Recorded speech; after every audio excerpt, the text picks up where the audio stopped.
Selamat pagi para siswa yang terkasih. Selamat bertemu kembali dalam pelajaran Pendidikan Agama dan Budi Pekerti kelas 12 SMA Xaverius Lubuk Linggau. Semoga kita semua senantiasa dalam keadaan sehat, bahagia, penuh syukur, dan dalam cinta serta kasih Tuhan selalu. Para siswa yang terkasih, mari kita awali kegiatan kita pada pagi hari ini dengan berdoa menurut agama dan keyakinan kita masing-masing. Berdoa mulai.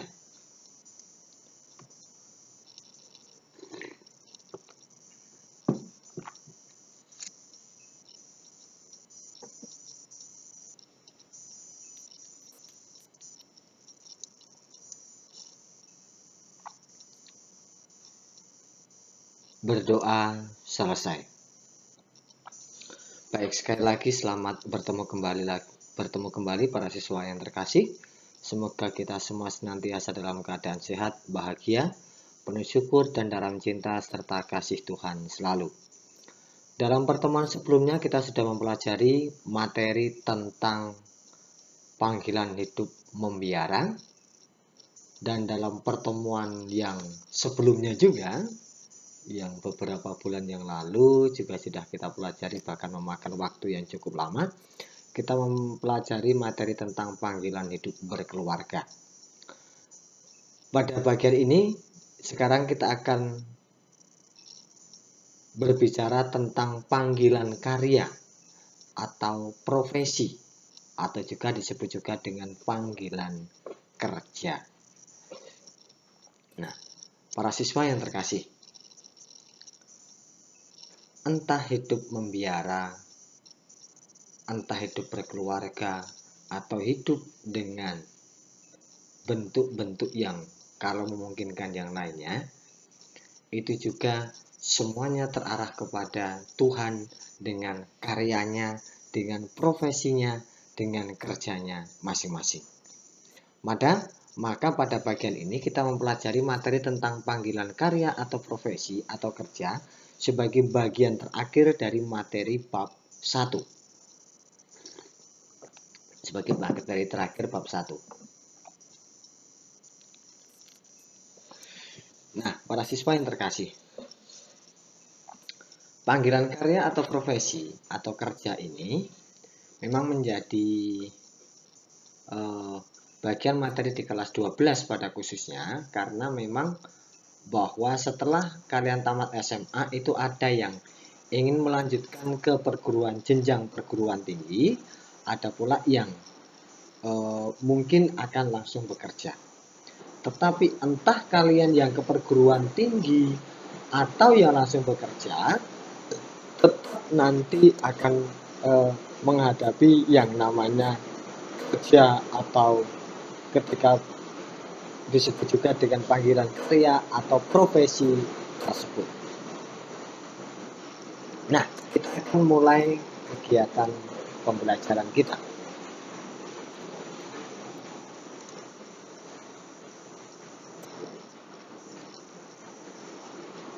Kita mulai dari poin pertama, yakni kerja secara umum.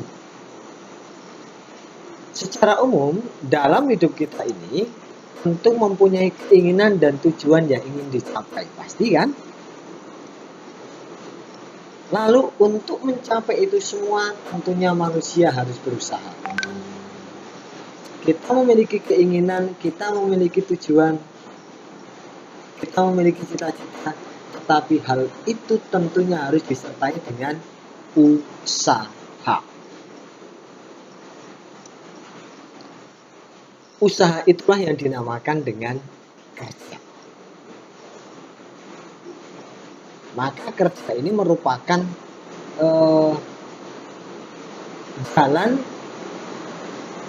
jalan sebagai bentuk usaha manusia demi tercapainya keinginan dan tujuan yang ingin dicapai. Nah, dan hidup sejahtera itu merupakan harapan semua orang. Pasti kita mengharapkan bahwa kita ini nanti akan hidup sejahtera. Tidak ada mengharapkan, wah nanti saya ini ingin hidup sedih, saya ingin nanti ingin hidup susah. Tidak. Semuanya mengharapkan hidup sejahtera. Nah, maka dalam hal ini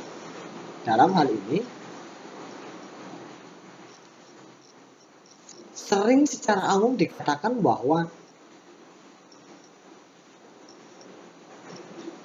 hidup sejahtera itu akan dikatakan cukup ketika sandang, pangan, papan, terjamin kesehatan dan pendidikannya itu tercukupi. Ya, sandang, pangan, papan, SPP, kan? Sandang, pangan, papan, terjamin kesehatan dan pendidikannya tercukupi, itu dikatakan orang akan mengalami hidup sejahtera. Nah, kendati demikian, kesejahteraan ini tentu tidak hanya diukur dari sisi duniawi saja. Kalau sisi duniawi, inilah sisi duniawi itu. Ketika sandang ada, apa tuh sandang? Pakaian, pangan, makanan, tempat tinggal, kemudian terjamin kesehatan dan pendidikannya tercukupi. Tidak hanya itu saja. Artinya, kesejahteraan itu tidak hanya diukur dari sisi duniawi, tidak hanya diukur dari sisi ini saja. Nah, kesejahteraan ini juga menyangkut segi batin seseorang.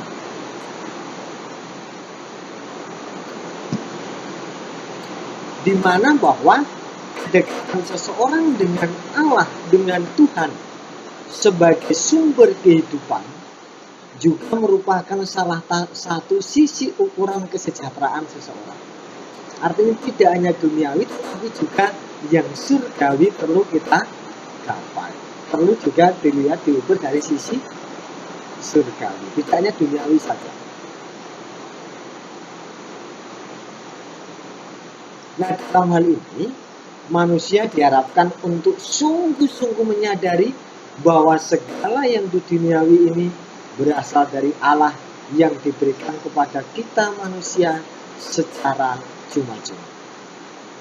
Kita harus menyadari itu, bahwa segala yang kita terima, segala yang kita peroleh, itu sungguh berasal dari Allah yang diberikan kita secara cuma-cuma.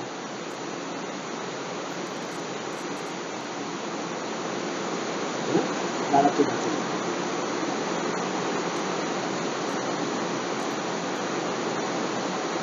Nah, itu berkaitan dengan kerja secara umum. Artinya kita diminta untuk menyadari tadi dalam konteks kerja secara umum bahwa manusia memiliki keinginan, manusia memiliki tujuan. Usaha untuk menggapai keinginan dan tujuan itu dicapai dengan kerja. Usaha itu dinamakan dengan kerja. Kerja itu tujuannya mata-mata untuk apa? Tujuannya semata-mata bukan hanya duniawi, bukan hanya kesejahteraan duniawi, tetapi juga kesejahteraan surgawi bagi kita. Tidak hanya sandang, pangan, papan, kesehatan, pendidikan tercukupi, tidak hanya itu, tetapi juga bagaimana batin kita sejahtera, batin kita merasa tenang di hadapan Tuhan Sang Pencipta. Itu pada poin yang pertama tentang kerja secara umum.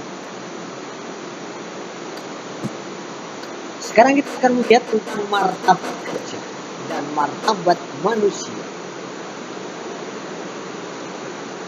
Kerja manusia ini memiliki dua makna ganda, yakni secara objektif dan subjektif. Maksudnya bagaimana? Dalam arti objektif, kerja merupakan jumlah aneka kegiatan, sumber daya, sarana, serta teknologi yang digunakan manusia untuk menghasilkan barang-barang. Nah, dalam arti objektif ini, maksudnya adalah segi yang dapat berubah dari kegiatan manusia yang senantiasa bervariasi dalam bentuk ungkapannya sesuai dengan kondisi di mana berada yang tentu akan berubah setiap saat. Ini secara objektif.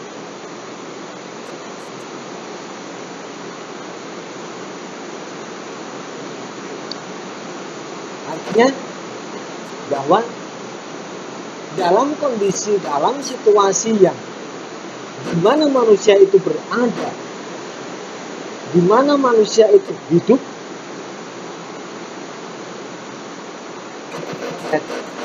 dengan hal-hal yang menunjang pekerjaan itu untuk menghasilkan barang-barang, menghasilkan sesuatu yang konsumtif untuk manusia, itu dalam artian objektif. Sedangkan dalam arti subjektif, kerja adalah kegiatan pribadi manusia sebagai makhluk dinamis yang mampu melaksanakan aneka ragam tindakan yang merupakan bagian dari proses kerja dan yang bersepadanan dengan panggilan pribadi. Maksudnya bagaimana?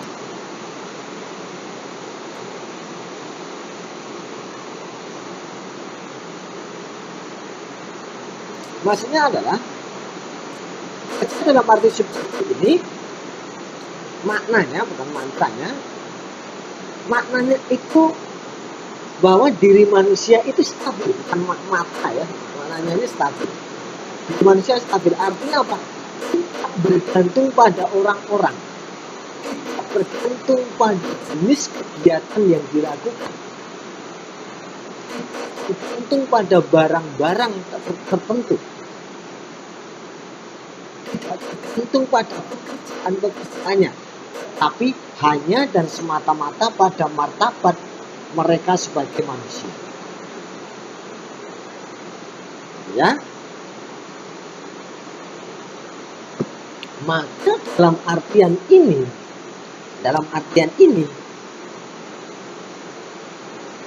bukan berarti manusia untuk kerja, tapi kerja itu untuk manusia. Apa bedanya?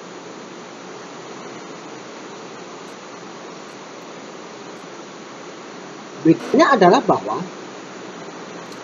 ketika dikatakan kerja untuk manusia, berarti bahwa manusia tidak bergantung pada pekerjaan itu. Manusia mendewakan pekerjaan itu. Ya, itu kerja untuk manusia. Artinya kerja untuk memenuhi kebutuhan manusia. Sedangkan kalau dikatakan manusia untuk kerja, manusia menjadi budak dari pekerjaan itu. Dalam artian ini, martabat pribadi manusianya sudah tidak berarti lagi. Karena pribadi manusianya itu sangat bergantung dan menggantungkan diri dengan pekerjaannya.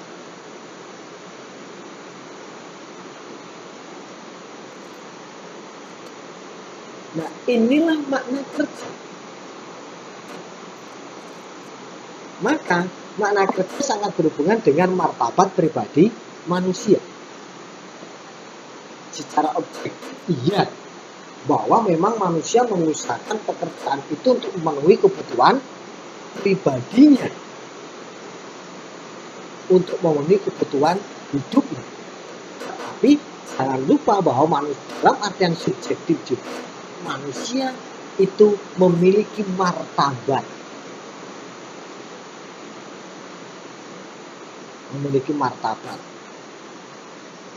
bahwa jangan sampai manusia diperbudak oleh pekerjaannya. Itu untuk manusia, bukan manusia untuk kerja. Ya, oke. Maka para siswa yang terkasih, sebelum sampai ke poin ini, mengapa ini saya sampaikan berkaitan dengan martabat kerja dan martabat manusia? Kita sebentar lagi akan masuk ke dunia kerja, untuk yang kerja dan juga yang ke perguruan tinggi kalau yang melanjutkan kuliah. Ketika bekerja secara maksimal. Tetapi jangan mendewakan pekerjaan. Jangan menjadi budak atas pekerjaan itu. Tetapi kerja itu untukmu, bukan kamu untuk kerja. Ingat bahwa martabat pribadi manusiamu, martabat pribadi manusia kita bukan hanya untuk kerja.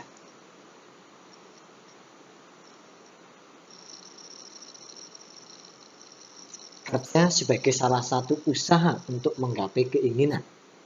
Akan tetapi bukan berarti manusia menjadi budak atas pekerjaannya. Ya, para siswa yang terkasih, entah kalian nanti mendapat pekerjaan apapun itu, tolong diingat ini ya. Nah, sekarang kita akan melihat bagaimana konsep kerja dalam pandangan atau perspektif agama Katolik. Dalam setiap agama Kristen, Islam, Katolik, Hindu, Buddha, Konghucu juga pasti memiliki yang namanya makna kerja. Ya, pasti memiliki makna kerja, konsep makna kerjanya. Nah, sekarang ini saya gambarkan konsep yang hanya dalam agama Katolik. Yang untuk agamanya masing-masing silahkan cari sendiri. Bagaimana perspektif atau makna kerja, pandangan kerja dalam agamamu itu seperti apa? Silakan dicari sendiri untuk pengetahuanmu, tidak usah dikumpulkan ya, untuk memperkaya pengetahuanmu. Ya, ini kerja dalam perspektif agama Katolik. Untuk mencapai kebutuhan hidup manusia, Allah menciptakan barang-barang duniawi berupa alam semesta dengan segala isinya. Dalam hal ini, yang digambarkan dalam kitab Kejadian bab 1 ayat 28, Allah memberi tugas kepada manusia. Yang dikatakan dalam kitab suci, kalau ditransliterasi dalam bahasa Indonesia, itu kira-kira demikian. Penuhilah bumi dan taklukkanlah itu. Berkuasalah atas ikan-ikan di laut dan burung-burung di udara dan atas segala yang merayap di bumi. Nah, dalam hal ini, manusia dipanggil oleh Allah untuk dalam tanda kutip berkuasa atas alam semesta demi kesejahteraan hidupnya. Apa arti dan makna berkuasa di sini? Manusia diberi wewenang dan tanggung jawab untuk mengolah bumi dan segala isinya melalui kerjanya. Sekali lagi, manusia diberi wewenang dan tanggung jawab mengolah bumi dan segala isinya melalui kerjanya. Ini makna kata berkuasa. Maka kata berkuasa di sini bukan berarti bertindak sewenang-wenang, tetapi memiliki wewenang dan tanggung jawab mengolah bumi. Berkuasa itu artinya dalam bahasa sederhananya merawat lah ya. Merawat, mengelola dengan baik, bukan merusak. Mengelola melalui kerjanya. Ini dalam perspektif Katolik. Maka dalam hal ini sekali lagi, manusia diberi wewenang dan tanggung jawab mengolah bumi dan segala isinya melalui kerjanya. Nah, karena itu, dalam mengerjakan alam ciptaan itu, ciptaan itu, manusia ditentukan Allah sebagai penjaga yang bijaksana dan adil. Ini. Maka diharapkan pun dalam hal ini ketika kerja seorang yang beragama, misalnya yang beragama Katolik, itu dapat bertindak bijaksana dan adil dalam setiap pekerjaan apapun. Apapun itu namanya, apapun itu jenisnya. Nah, itu tadi tentang kerja dalam perspektif agama Katolik. Nah, sekarang kita akan lihat spiritualitas kerja. Apa maksudnya spiritualitas? Arti rohani kerja. Itu seperti apa? Spiritualitas kerja manusia harus digali dari semangat hidup Yesus sendiri. Itu kalau dalam agama Katolik. Kalau kalian yang beragama Islam, Kristen, Kalau Kristen sama Yesus sendiri. Kalau dalam agama Islam, dalam agama Hindu, Buddha, Konghucu, silahkan menyesuaikan sendiri. Artinya sebagai totalitas kerja, manusia harus digali dari semangat dan hidup dari peletak dasar agamanya masing-masing. Kalau dalam agama Katolik maka dikatakan semangat hidup Yesus sendiri, karena Yesus dikatakan sebagai peletak dasar agama Katolik dan Kristen. Nah, dalam hal ini Yesus juga seorang pekerja keras. Siang malam dia terus bekerja melalui sabda dan karyanya sehingga makan pun tidak sempat. Maka dalam artian ini Yesus sendiri adalah seorang pekerja. Karena Yesus adalah seorang pekerja, maka diharapkan bahwa para pengikutnya pun juga bekerja. Apa realitas kerja Yesus? Yesus kerja dalam keluarga di Nazaret bersama dengan Yusuf, seorang tukang kayu, ya. Nah, lalu dalam konteks teks kitab suci ini silakan dibaca bahwa Yesus juga menceritakan perilaku hamba yang tidak berguna, yang menyembunyikan talentanya di dalam tanah. Ini kelas 10 sudah kita pelajari tentang talenta. Dan memuji hamba yang setiap lagi bijaksana yang didapati sang Tuhan sedang melakukan tugas yang telah dipercayakan kepadanya. Yesus menerangkan misinya sendiri sebagai ihwal, bekerja. Bapakku bekerja sampai sekarang, maka aku pun bekerja juga. Nah, para siswa yang terkasih, maksudnya di sini adalah bahwa peletak dasar agama saja, Yesus saja itu bekerja. Maka para pengikutnya pun diharapkan juga untuk meneladan peletak dasar agama itu. Sembari juga meneladan Tuhan sendiri yang memberikan kemurahan hati kepada manusia untuk mengelola alam ciptaan ini dengan bekerja. Nah, sekarang kita lihat secara umum bagaimana tantangan dalam bekerja itu. Ya, bekerja ini, maaf saya salah tulis. Bekerja, ya. Tantangan dalam bekerja. Entah kita bekerja sebagai apapun itu, yang akan dihadapi adalah pertama, pudarnya atau bahkan hilangnya kebijaksanaan, sehingga membuat manusia menjadi serakah.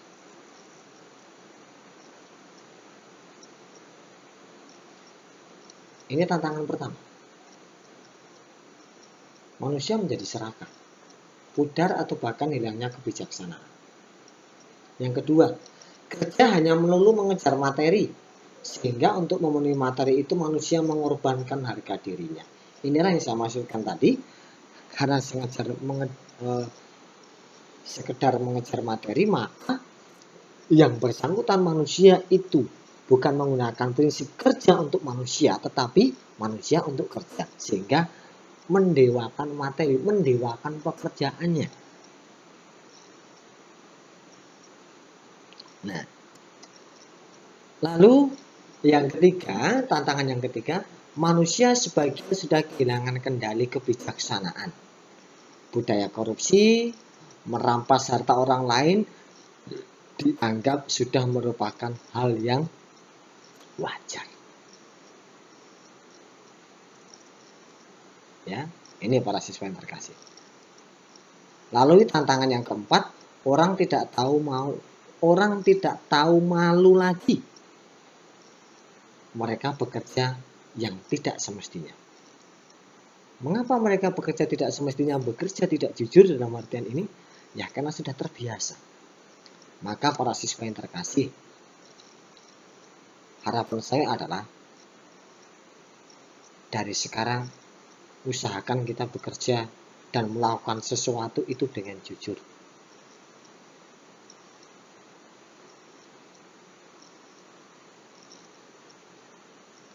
Belajarlah untuk tidak membohongi diri sendiri. Itu yang pertama-tama.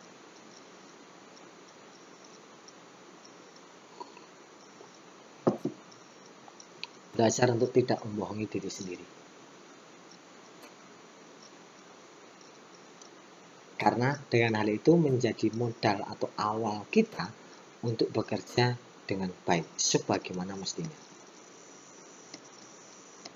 Nah, ini para siswa yang terkasih.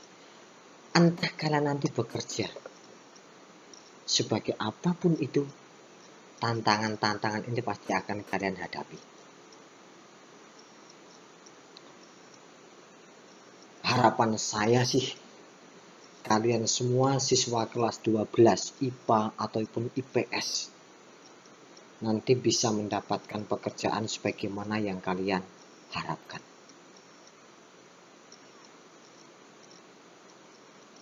Semoga dari antara kalian nanti ada yang bisa bekerja dalam instansi pemerintahan ataupun juga ada yang bekerja dalam sektor-sektor yang lain sesuai dengan harapan dan keinginan kalian masing-masing. Tetapi mohon diingat, tantangan ini akan kalian hadapi dalam pekerjaan sekecil apapun.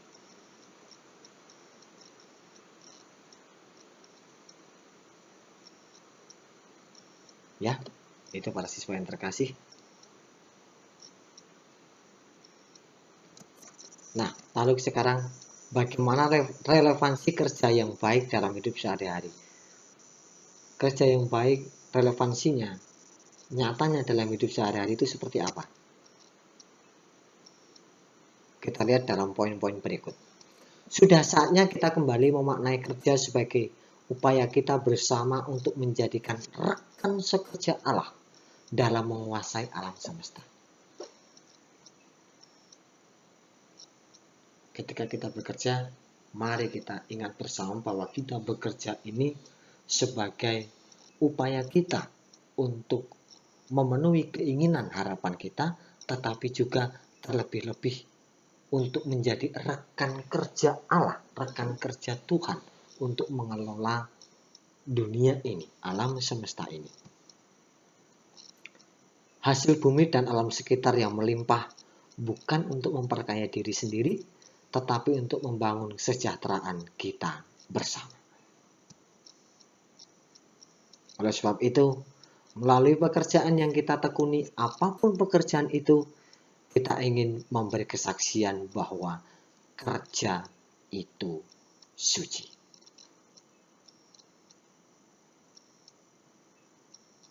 Sekali lagi, melalui pekerjaan yang kita tekuni, apapun pekerjaan kita ingin memberi kesaksian bahwa kerja itu suci. Sucikanlah diri kalian dalam pekerjaan yang kalian lakukan. Maka ketika kalian bekerja, usahakan bekerja dengan maksimal.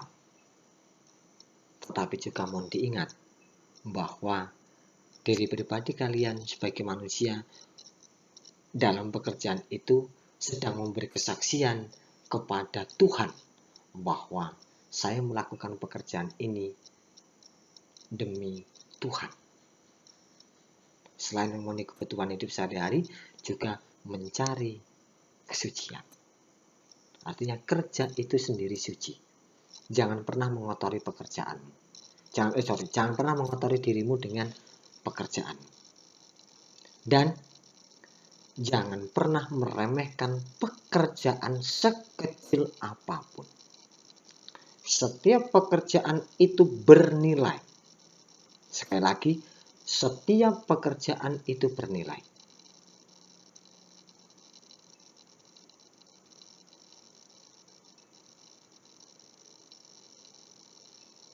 Karena kehidupan di dunia ini saling melengkapi satu sama lain.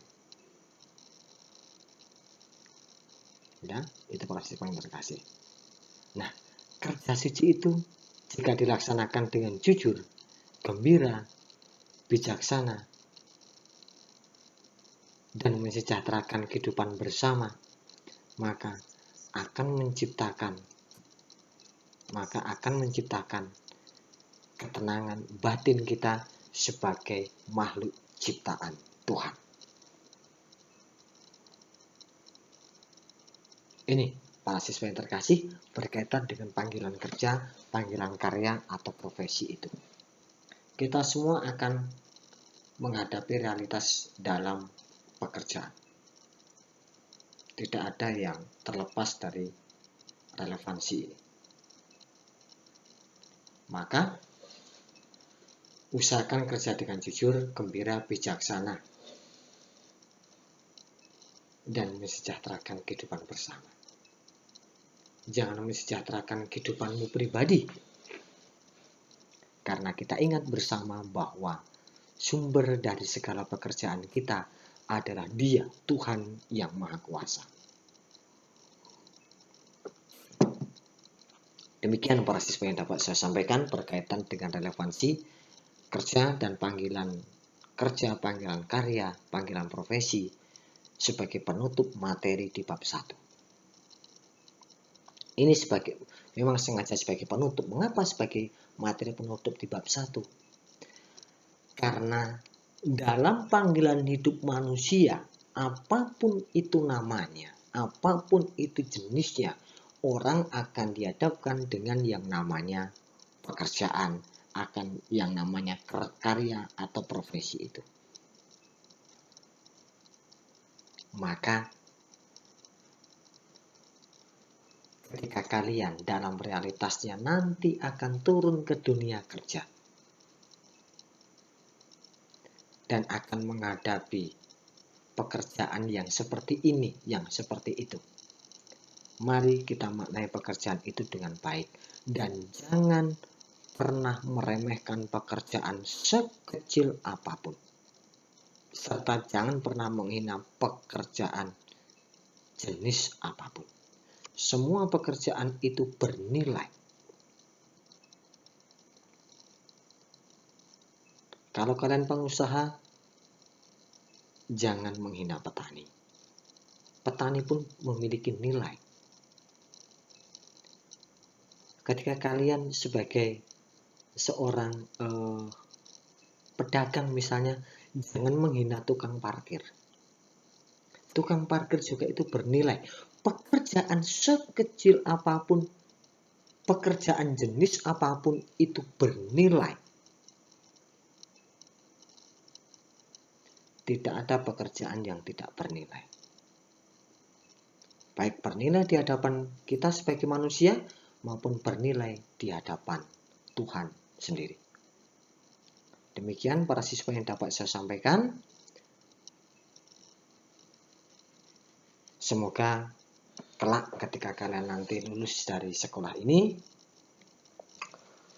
entah yang nanti kuliah ataupun yang langsung turun ke dunia kerja, itu dapat mengamalkan tentang konsep spiritualitas kerja ini dalam kehidupan kalian masing-masing, sehingga kalian mampu untuk menciptakan kesejahteraan dan kebahagiaan bukan hanya secara duniawi, tetapi juga secara surgawi, secara rohani itu sendiri.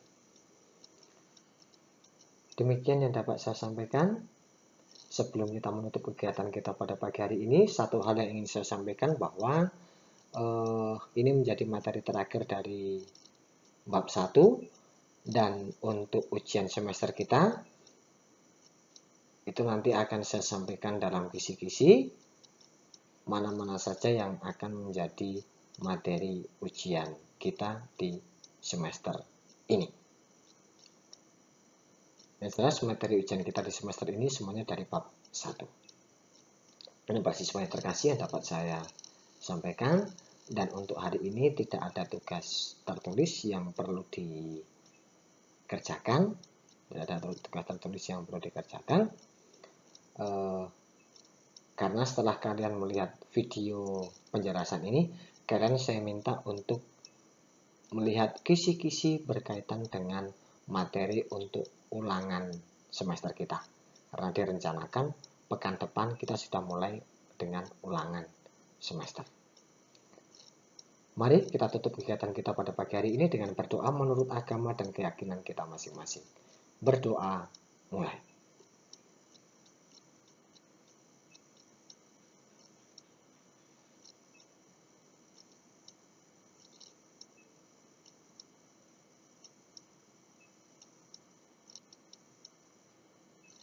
berdoa selesai. Demikian para siswa, selamat pagi. Semoga kita semua senantiasa dalam keadaan sehat, bahagia, penuh syukur, dan dalam cinta serta kasih Tuhan selalu. Sampai bertemu dalam ulangan semester di tahun 2020, tahun ajaran 2020-2021 ini. Tetap jaga kesehatan dan ikuti protokol-protokol kesehatan sebagaimana yang telah diamanatkan oleh pemerintah. Berkat Tuhan melimpah atas kita semua, dan semoga kita semua senantiasa dalam lindungan dan cinta serta kasih Tuhan. Amin.